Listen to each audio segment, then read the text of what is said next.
Bienvenue dans 88 images par seconde, où je reviens chaque semaine sur les sorties nationales au cinéma et en VOD. Des feux dans la nuit. Librement inspiré d'une nouvelle japonaise d'Akira Yoshimura, Naufragé, et transposé sur une petite île d'Europe au XVIe siècle, où le réalisateur a donné un esprit de révolte au personnage principal, élément non présent dans la nouvelle. Si l'histoire n'a pas su m'émouvoir, je trouve que le quotidien de cette époque est parfaitement retranscrit. La photographie du film est magnifique, une des plus belles et des plus douces que j'ai vues dans un film francophone ces dernières années. Les acteurs sont bien choisis et la réalisation est correcte. Un film apaisant, mais qui ne vous laissera pas, selon moi, un souvenir impérissable. 5 sur 10. En décalage.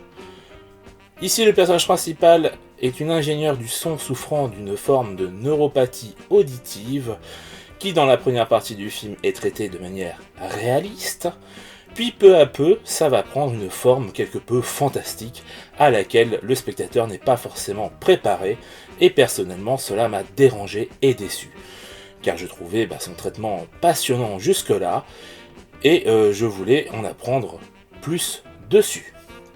Cela étant dit, la réalisation et le scénario arrivent parfaitement à nous retranscrire les sentiments de la protagoniste face à ce trouble.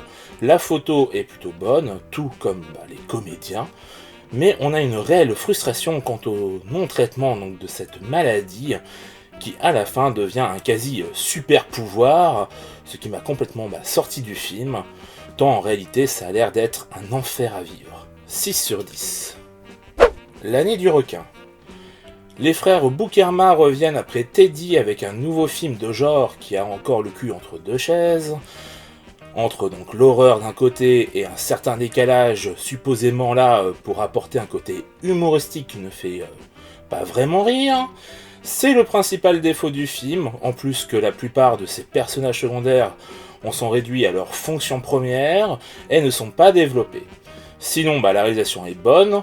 On reconnaît tout de suite leur style, la photographie n'a rien d'exceptionnel, mais fait le taf.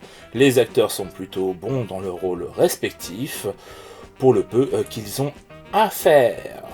On passe plutôt un bon moment, mais ça aurait pu être bien mieux. 6 sur 10. Bullet Train.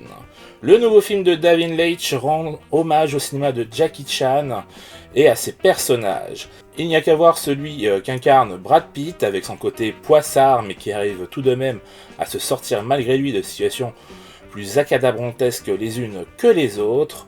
Certaines chorégraphies de combat également, comme celle avec la mallette. Bref, ça fait plaisir à voir. Puis le film regorge de caméos en tout genre, plus drôles les uns que les autres. Les situations sont what the fuck et prennent de ses proportions, c'est de la folie. On s'amuse même si ce n'est pas du grand cinéma. L'important est de passer un bon moment et le réalisateur est loin d'être avare. 7 sur 10. Le destin des Tortues Ninja. Film d'animation issu de la dernière série animée des Tortues Ninja. L'animation est fluide, extrêmement dynamique, les personnages ont quelque peu évolué et maintenant ont des super pouvoirs. Pourquoi pas ? En vrai, c'est fun, même si je n'accroche pas à tous les caractères design, notamment celui des méchants, mais c'est efficace et on n'a pas le temps de s'ennuyer. Si vous aimez ce genre de film ou ces personnages, je pense que vous passerez un bon moment. 7 sur 10. 13 vies. Ron Howard revient avec un film d'après une histoire vraie d'un sauvetage incroyable ayant eu lieu en Thaïlande. Il est le troisième à traiter ce sujet et pour ce faire, il a réuni à l'écran Colin Farrell, Viggo Mortensen et Joel Edgerton, auprès d'acteurs thaïlandais évidemment, et le moins qu'on puisse dire c'est que ça marche.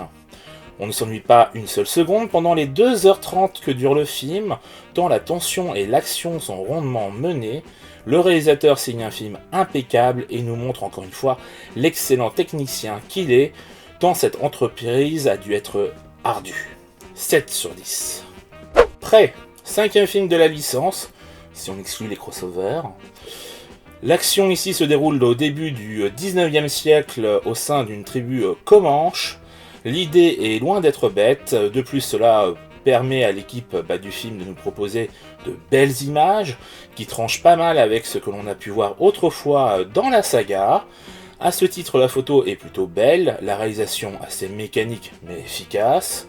En dehors d'une scène ou deux, pour l'actrice principale, il n'y a pas de chorégraphie très travaillée, c'est dommage.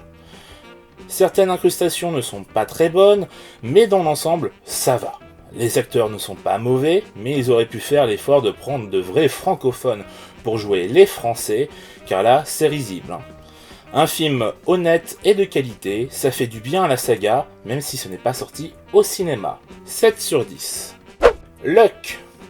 Premier long métrage du studio Skydance Animation, et première production de John Lasseter depuis les accusations de harcèlement sexuel qui le visaient en 2017.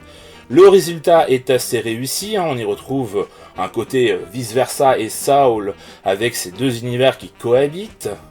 Si côté animation, on a opté pour un univers assez restreint, sûrement une question de budget, ça ne l'empêche pas d'être efficace. Les personnages principaux sont attachants et leurs enjeux sont faciles à comprendre.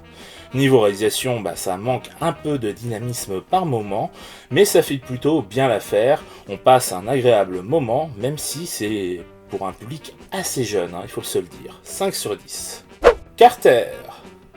Le nouveau film de Young Byung-gil est un film d'action entre Jason Bourne et Hardcore Henry, le tout filmé en faux plan séquence dont les coupes sont très visibles mais qui ne sont pas dérangeantes, car la forme donne au film un rythme dingue où l'action ne perd jamais en intensité.